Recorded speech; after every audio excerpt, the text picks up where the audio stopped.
Hello everyone, তোমাদের কাছে আমার একটি মজাদার রেসিপি নিয়ে চলে এসেছি, এগ পাস্তা রেসিপি। চলো রেসিপিটা দেখে নেওয়া যাক।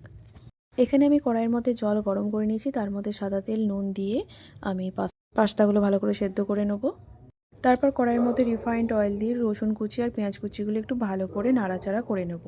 এরপর অ্যাড করে নিচ্ছি গাজরগুলো একটু ভালো করে নাড়াচাড়া হয়ে গেলে তারপর এখানে আমি দিয়ে দেবো টমেটো কুচিগুলো ভালো করে একটু নাড়াচাড়া করে নেব। এরপর অ্যাড করব সয়া সস, কেচাপ সস, তারপরে অ্যাড করে নিচ্ছি ডিম এবং এখানে দিয়ে দিচ্ছি ম্যাগি মশলা দিলে টেস্টটা খুব ভালো হয়।